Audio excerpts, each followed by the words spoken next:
It is engagement we need to have. Those who suffer miscarriages are never taken into account. Members of the National Assembly are also influence peddlers. You are sitting on Nigerians' money. From the barbing, I pay my rent. On the barbing, I send my children to school. A consultative engagement. No any tangible notification before they ban us. It's one thing for people to be at your back and the heat of the moment, and another thing for them to still be with you when push comes to shove. I will do everything to take Lagos out of the national grid.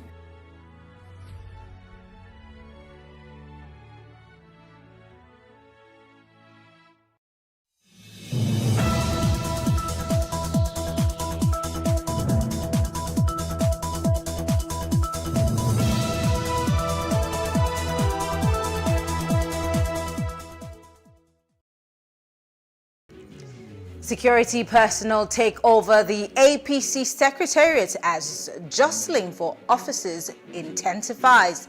And pictures of northern governors with associates of banditry kingpin Turji raises concern.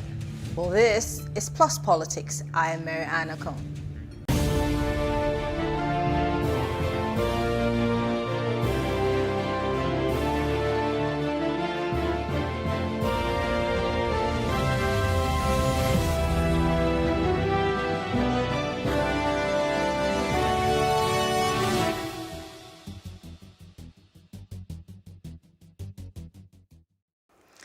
As the fighting for various positions in the All Progressive Congress APC gathers more momentum, there was tension yesterday at the National Secretariat of the party where it witnessed a surge of police presence.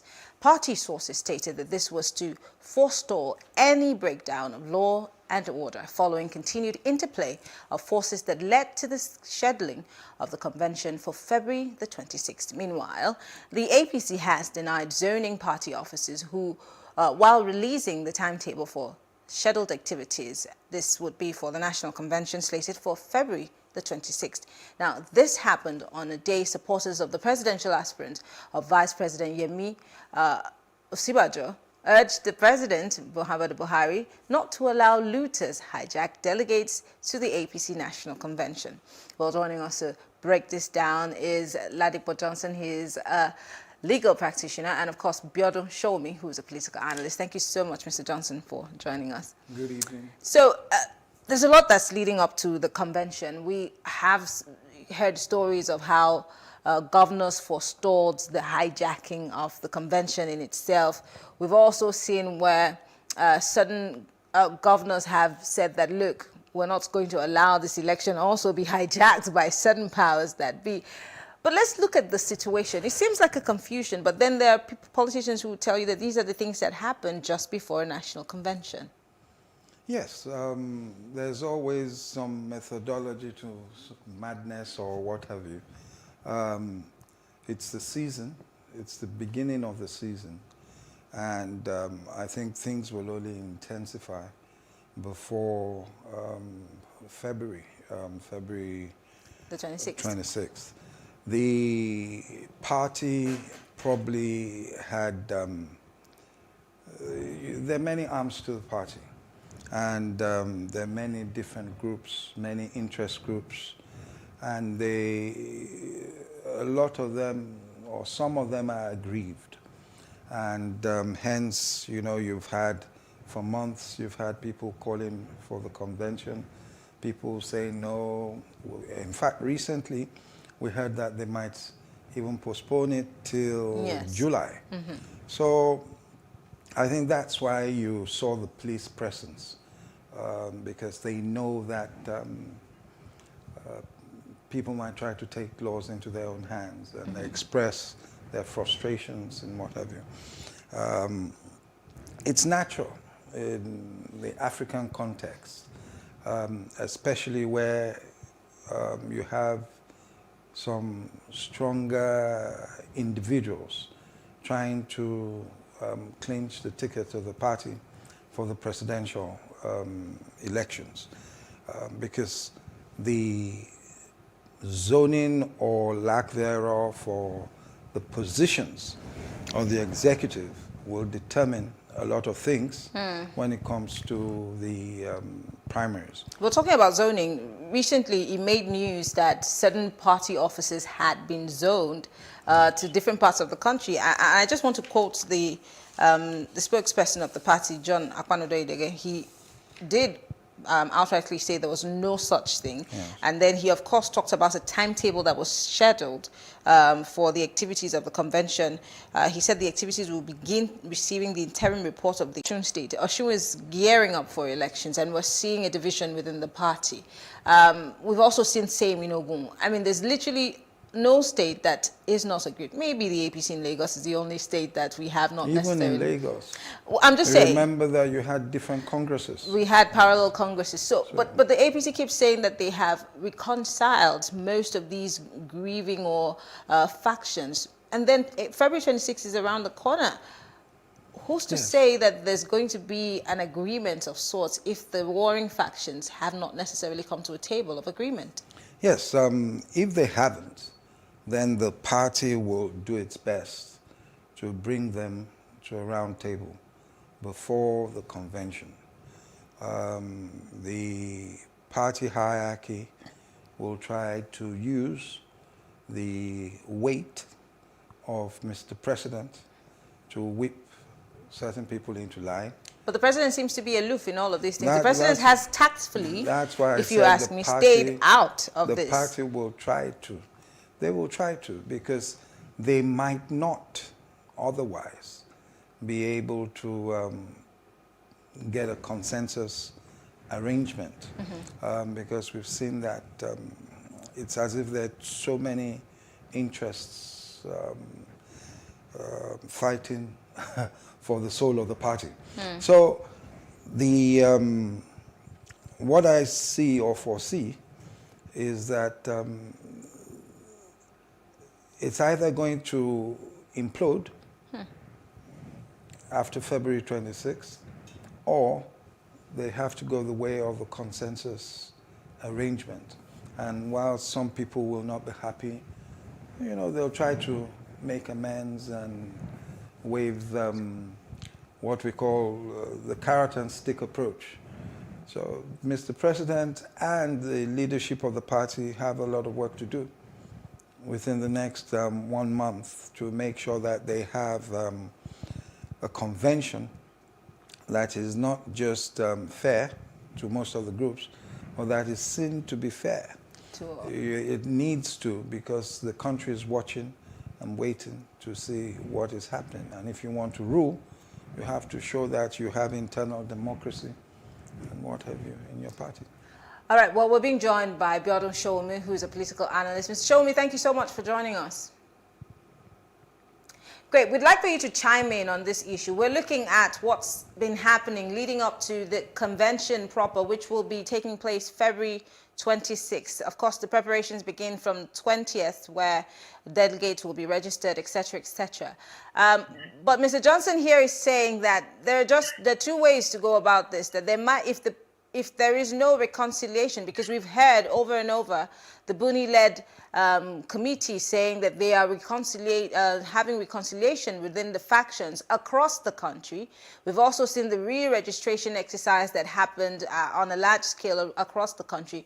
But then we still see that there is a fight within the party between the class of 1999 governors versus the governors of today and other powers that be. Where does that leave the APC come February 26th? Hello? Can you hear me? Yes, you asked about the dynamic of convention. Yes, I am. Okay. Now, we are in a very interesting time. For one reason, the ruling party is the APC. And then we have seen the role played by the executive to keep all options open, from direct primary to indirect primary to consensus. Now, what is the next step for the APC? Already it is clear that there are different forces within the party. The governors are divided into two.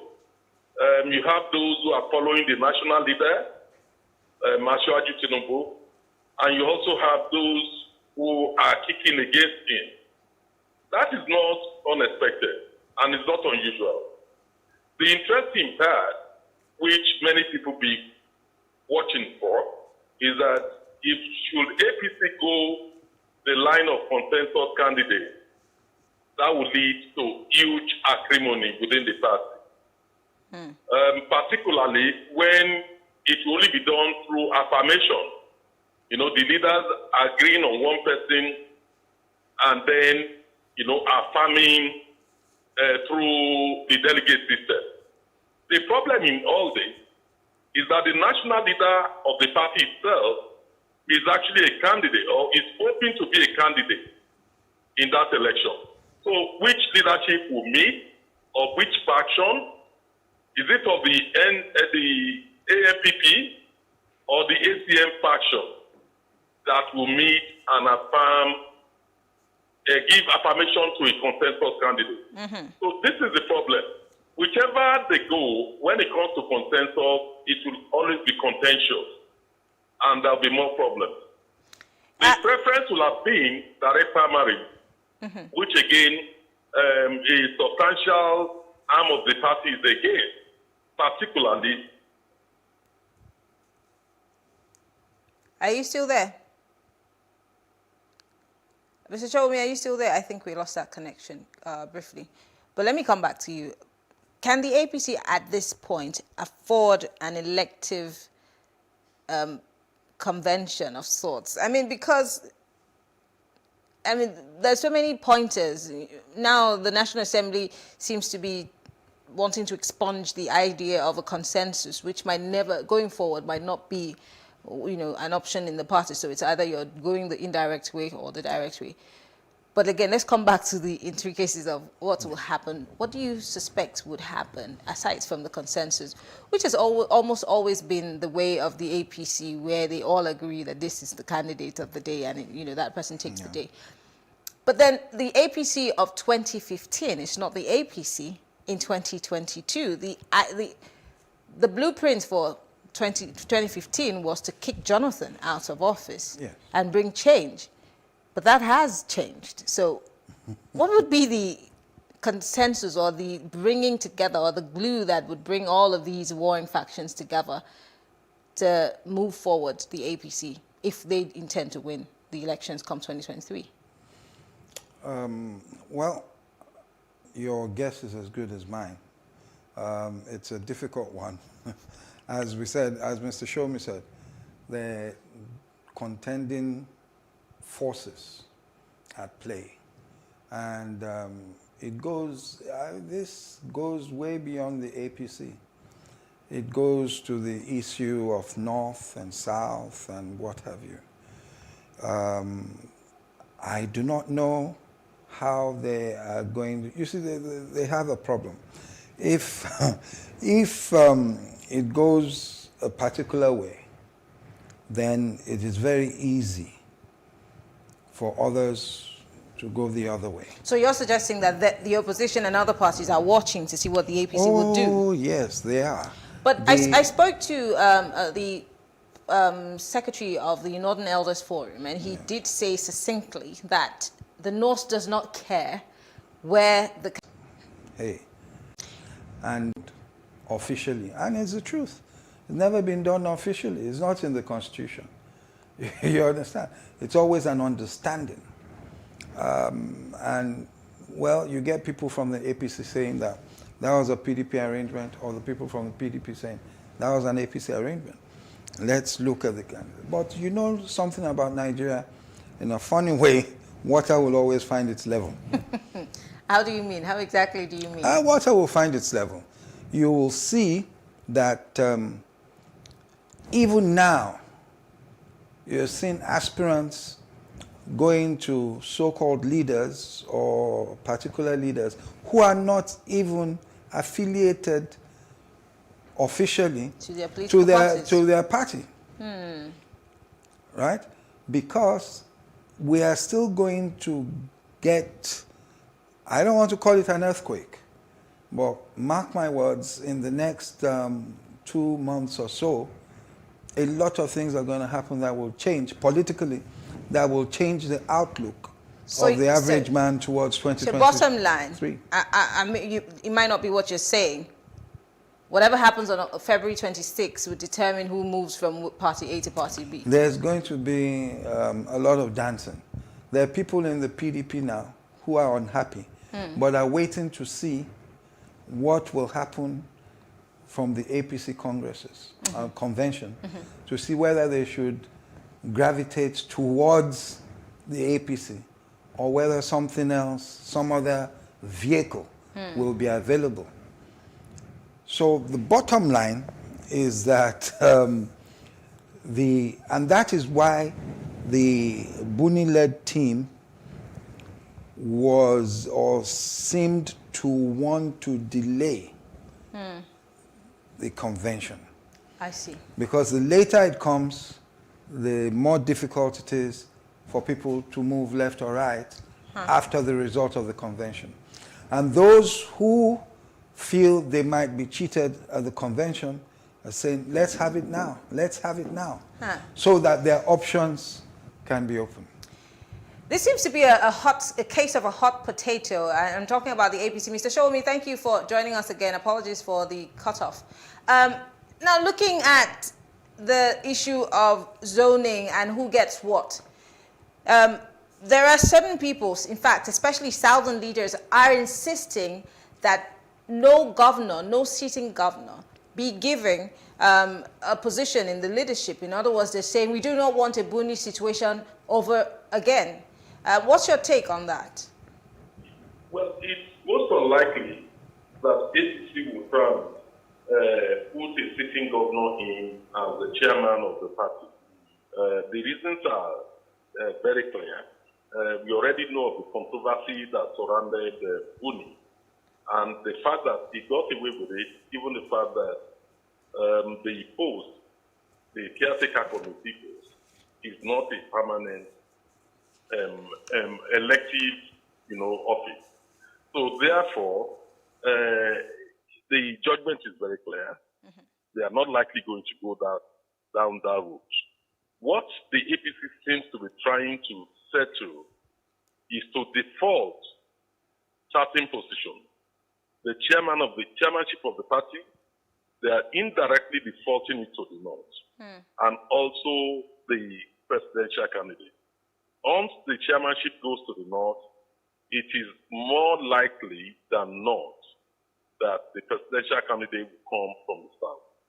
Irrespective of those who are commenting that the North has not so. The fact is, the essence of federal character principle in the Constitution is to ensure that everybody has sense of belonging and to avoid domination of the country by a section or some sections of the country.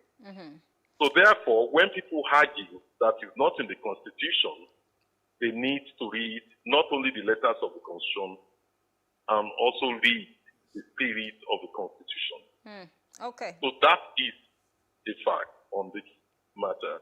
So APC is likely going to go south for presidential candidate and not, for chairmanship of the party. I see that. And I don't think any governor will be a candidate.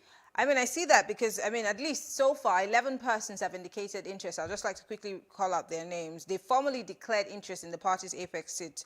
6 of them are governors, in fact, former governors. Tanko Al-Makura, Abdulaziz Yari, Alimodu Sheriff has also indicated interest. Isa Yuguda, former governors of Nasarawa, Zamfara, Borno, and Bauchi states, respectively. Now, also in the race, we have Danjuma Goje, we have George Akume, both former governors of Gombe and Benue State. Other aspirants are Sani Musa, Saliu Mustafa, we have Sylvester Modinafe, Sani Shinkafi, and the 36-year-old Etsu Mohammed. And if you notice, almost all of them come from a certain region.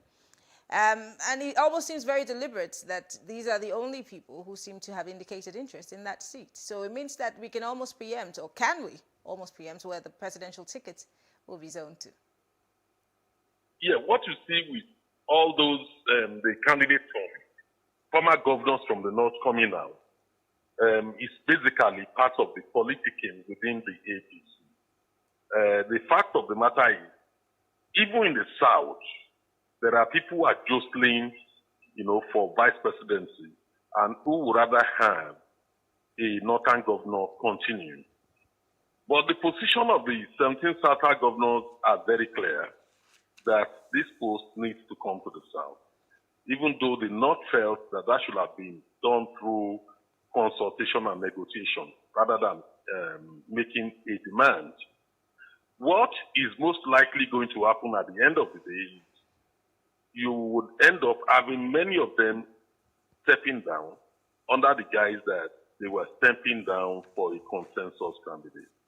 The fact of the matter is the candidates to be challenged as of today remains Asiwaju Bola Ahmed Tinubu, who is the national leader of the party.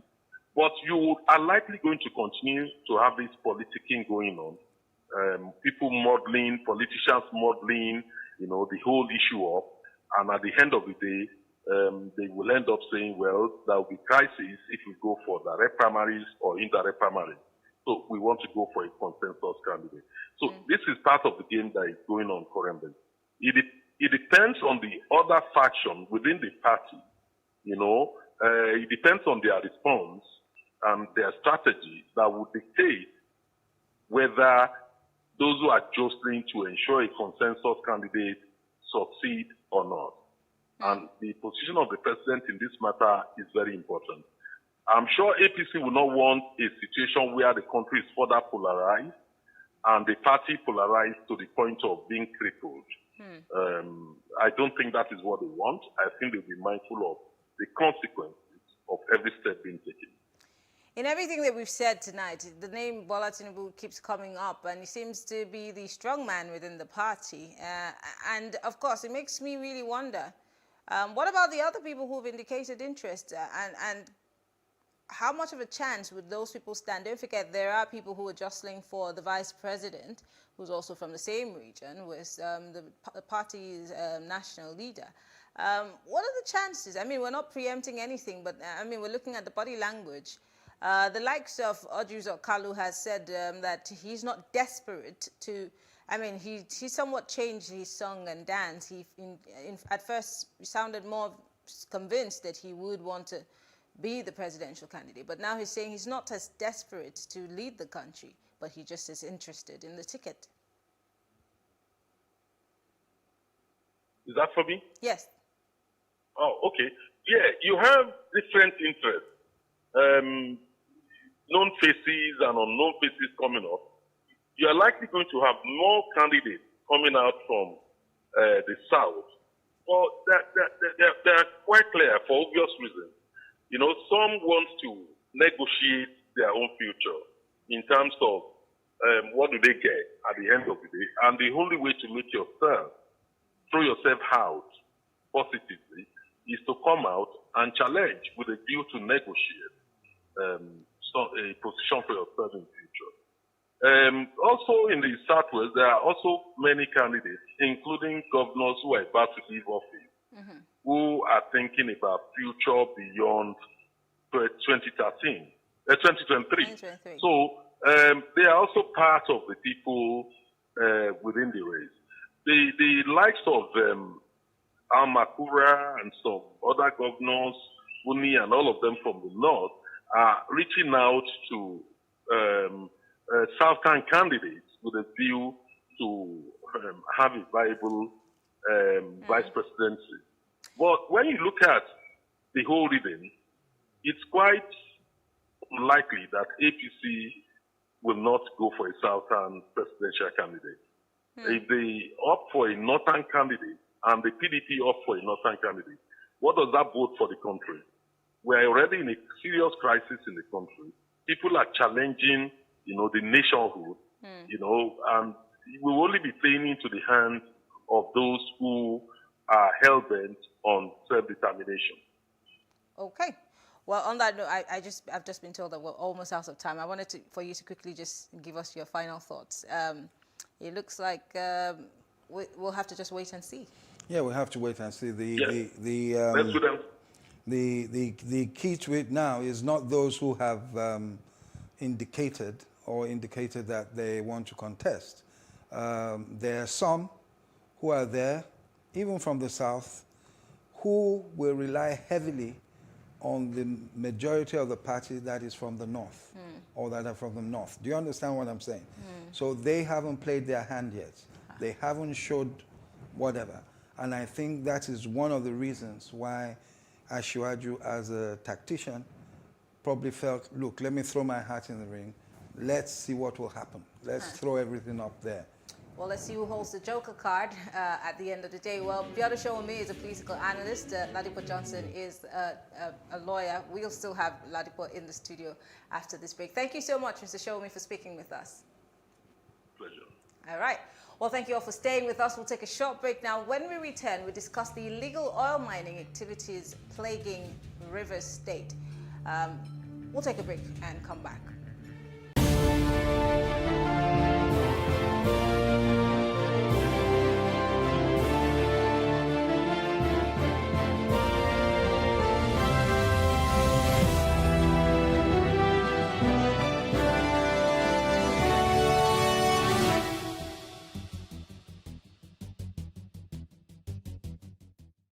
I will score the president 70% in the fight against corruption. You see, fighting corruption is not a tea party. It's a difficult task for anybody in any country of the world, no matter how powerful, no matter how developed the countries are. We have to... An invitation to be domineering in terms of party affairs as much as possible. But as things progresses, you discover that gradually people, in my view, are gradually bringing all pressure on him to take charge of the party. In other words, submitting the entire party to the president. And I think that led to what happened eventually in dismantling the... Are the individuals that are actually, stoking up the violence in the Southeast particularly. And what we commitment, the insecurity you have in the Southeast, basically, as we said, the insecurity is being instigated by elements embedded in the federal government. There was no reason for the suspension or the ban to have been imposed in the first place. As I have consistently maintained, it was a decision that was not warranted. It was a decision that was taken in bad faith. It was a decision that was taken on account of vengeance.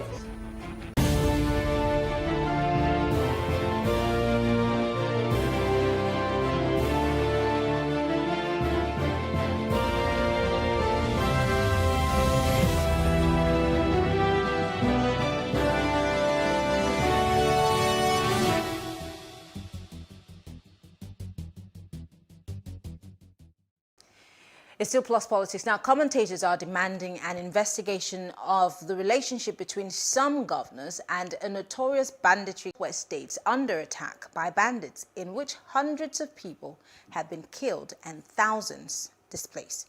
Now, while commenting on the issue, a popular Islamic scholar in Sokoto State who has been vocal against banditry, Murtala Asada, said there are many influential people supporting bandits who, at the same time, are enjoying government support. Well, joining us to discuss this is Bala Zaka. He's a security analyst, and Ladipo Johnson, a legal practitioner who's been here in the studio with us. Thank you so much for joining us, Mr. Zaka. Thank you. I'm going to start with you because this is your forte. Are you surprised by this expose by Premium Times newspaper about this governors, somewhat allegedly in bed with these so-called kidnap or banditry kingpins? Or is this an expose worth investigating? First of all, I am not surprised by the pictures I have seen, but I am surprised and a bit disappointed by the coloration or interpretation that was given to the pictures. To the best of my understanding, the interpretation that was given to the pictures was that some leaders in the northern parts of Nigeria were fraternizing or could get close and even take or snap pictures with bandits. The only thing I can say is I think there has been a misinterpretation. For those who are from the northern parts of Nigeria or have stayed very long in the northern parts of Nigeria, they will agree with me that in recent time, probably with the recent generation of Nigerians, there has been an abuse and mismanagement of hospitalities that have been rendered by the northerners or northern leaders. And I will just give you a simple example. If you look at northern leaders right from the days of people like Tafawa Balewa, if you have seen some pictures of Tafawa Balewa, you will see him sitting beside a radio on a mat with children and probably with sugar cane. It was like that. They have been so simple like that. The same thing with people like Amadou Bello, Aminu Kano, Shagari and controllers.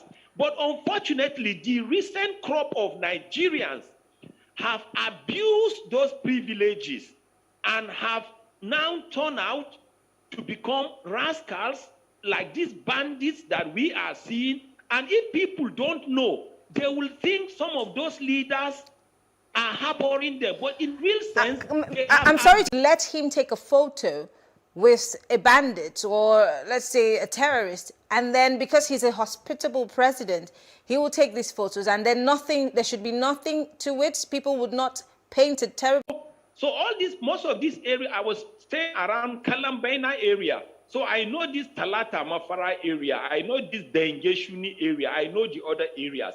The truth is this, somehow, somewhere, Nigeria, and many of them, maybe old generation, but their children are those who today are vampires, they are chameleons, they are lepers, and they are venomous. All I can tell you is this is the reason why I prefer citizenship to anything called religion or tribe or other things. And this is my example I will give. Whether you like, be as Christianic as anything, you will never be allowed into Rome or the Vatican City or into Israel if there is no proper documentation. The same thing, no matter how Islamic the tendencies are, if you are not a citizen of Saudi Arabia, if you want to get to the kingdom of Saudi Arabia, you must be properly profiled. And unfortunately in Nigeria, especially the northern flank, at a point, because of either religious affiliation or tribal affiliation, a lot of people were illegally allowed to come in, get accommodated, and today they are the vampires, the venoms, and the terrorists that are trying to destroy Nigeria, especially the northern parts of Nigeria. Okay, I'm going to come back to you, Mr. Johnson. It's an earful, you know. He's painted a picture. But what are your thoughts on, because this doesn't look good in any way. I mean, no matter how we try to paint it.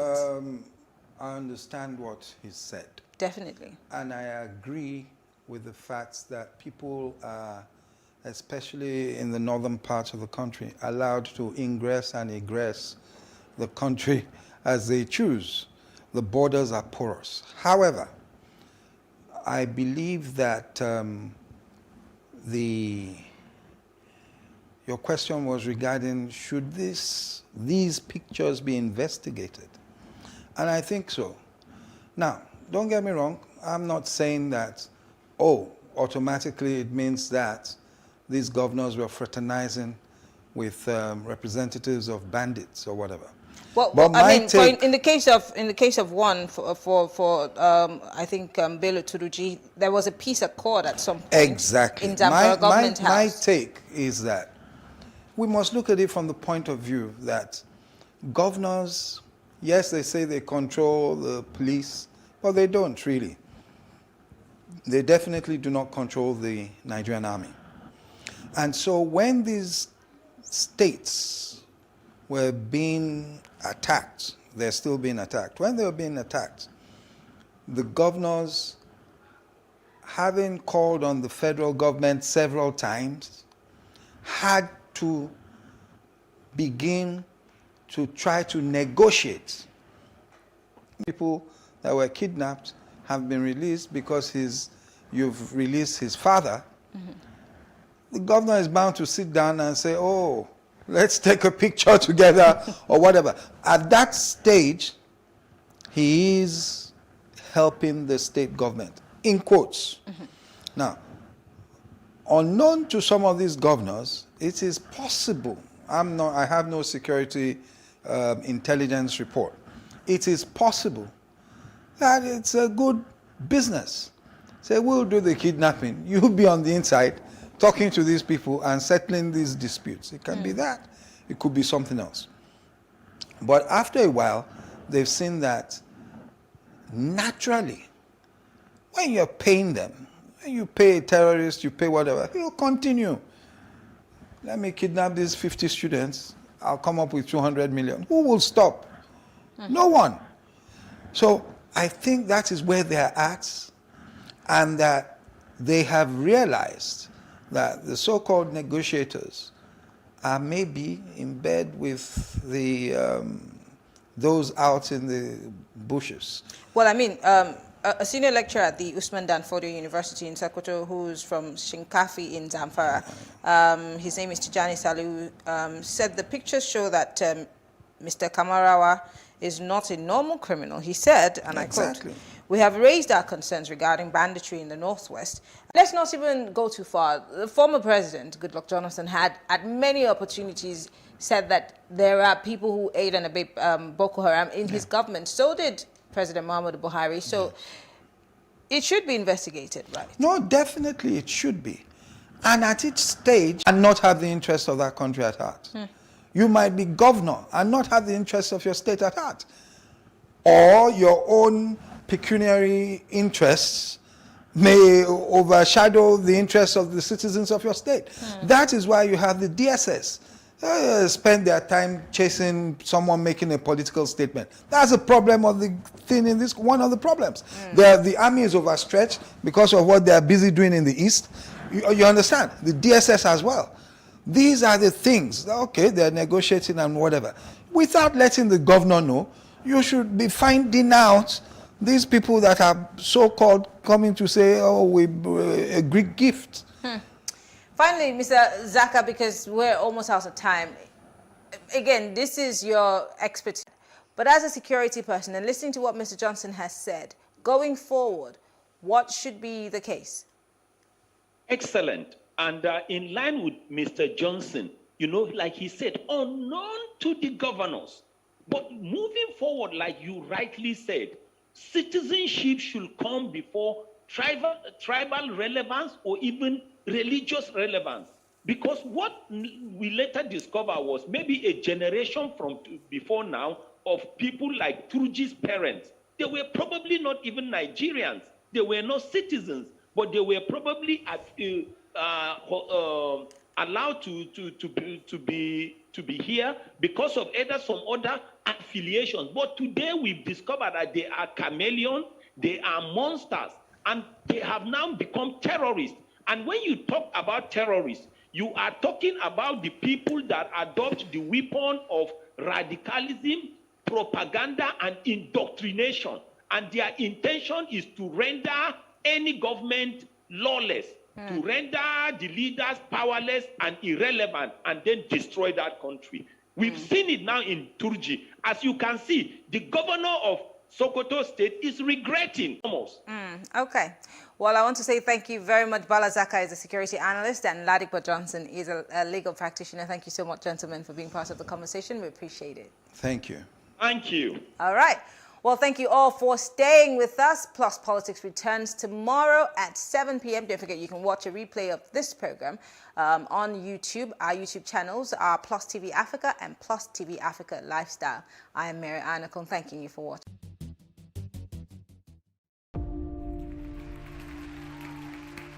I used to care for the world's opinion. I used to beg for validation. But the fire that burned in me was hotter, and the passion that lived in me had a voice of its own. So I stopped waiting and started to act. I stopped fearing and started to live. And when they thought I would fail, I stepped into my power. Because my time is now. Amstel Malta, be your best.